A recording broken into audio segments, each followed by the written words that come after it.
the omens of ancient Babylon. Divination as practiced by the means of augury, the interpretation of omens. Before we begin, when Sin, Lord Zu, stole the role of Bel, it is said that he merged augury with reading the flashes of thunder, meaning the worship is merged with the worship of the divine storm bird and Zu, the lion-faced demon. And this is no different from the work of Nostradamus, and is the reason he was labeled as a witch. Soon I will create a new channel, beginning with the work of Nostradamus, after which my work will continue in Egypt.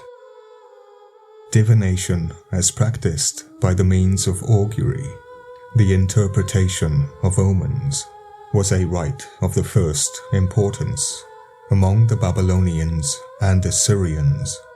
This was different from divination by astrology. The favorite method of augury among the old Chaldeans was that by examination of the liver of a slaughtered animal. It was thought that when an animal was offered up in sacrifice to a god, that the deity identified himself for a while with that animal. Meaning, this is where we get the totemic figures and the anthropomorphic creatures, and the origin of the demon being cast into the pig or other animal depending on the offering, and that the beast thus afforded a means of indicating the wishes of the god, but wish and desire are cognate with curse, and these gods were once demons, meaning they still are. I wonder what DEI is an anagram for. Didn't earn it, probably, and it is no different here. Now, among the people in a primitive state of culture, the soul is almost invariably supposed to reside in the liver instead of the heart or brain. More blood is secreted by the liver than by any other organ in the body, and upon the opening of a carcass, it appears the most striking, the most central, and the most sanguinary of the vital parts. Sanguinary meaning bloodthirsty or accompanied by bloodshed. Sanguine. The liver was, in fact, supposed by the early peoples to be the fountain of blood supply, and therefore life itself.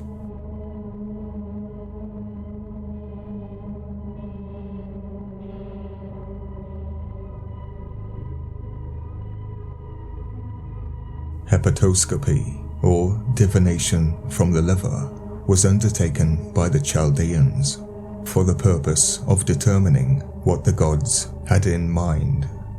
The soul of the animal became, for the nonce,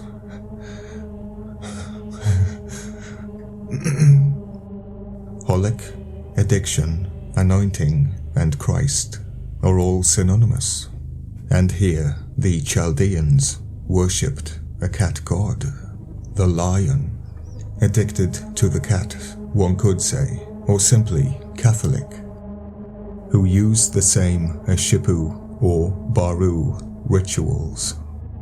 But of course there is no connection, officially.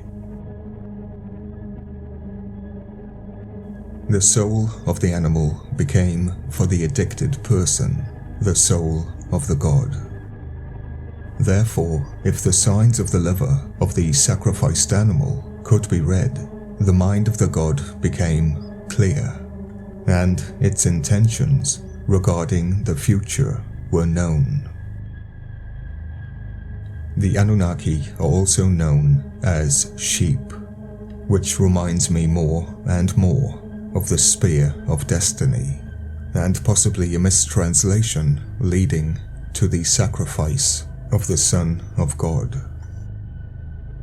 The animal usually sacrificed was a sheep, the liver of which animal is complicated in appearance. The two lower lobes are sharply divided from one another, and are separated from the upper half by a narrow depression, reminding me of the Great Depression for some strange reason, possibly applied to time itself.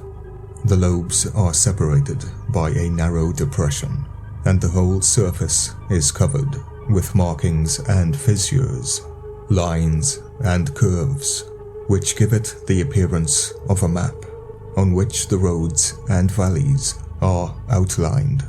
This only applies to the freshly exercised liver, and these markings are never the same in any two livers. The word ash, meaning one, unique, alone, wish, desire, spider, wolf, curse.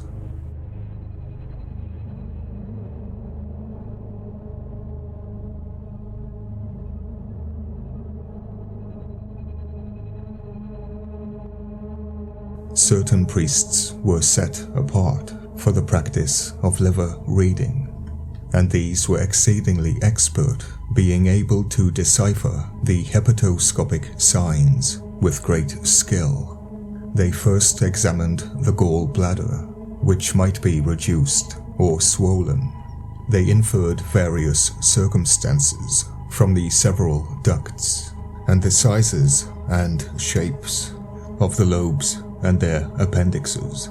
Diseases of the liver, too, particularly common in all countries, were even more frequent among these animals in the marshy portions of the Euphrates Valley.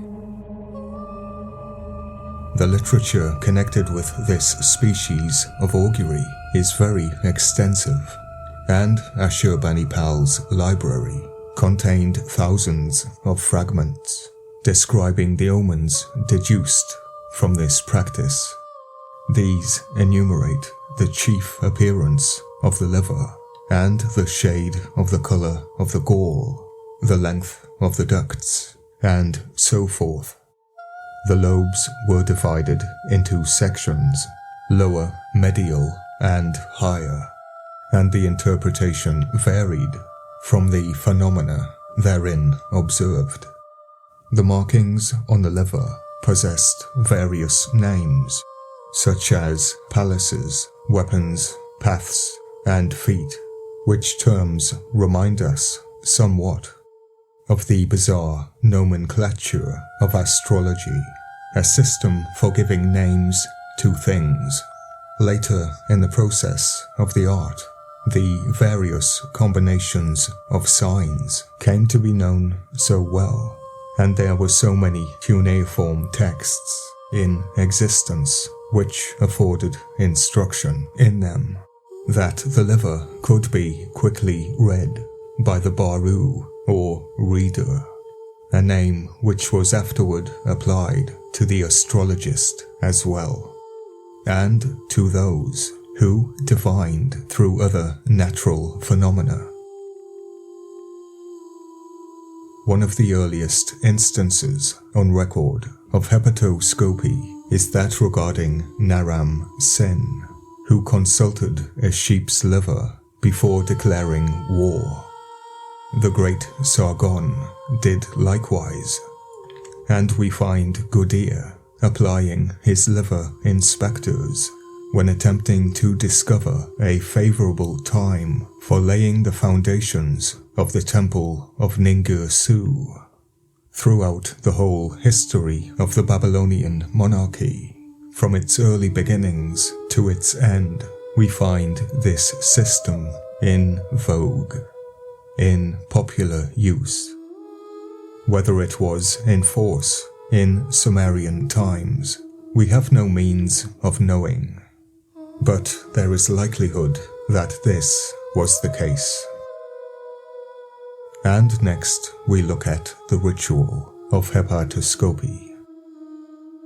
Don't forget, Jesus fulfilled all requirements of the Passover sacrifice. The Bible shows he was inspected and shown to be without defect.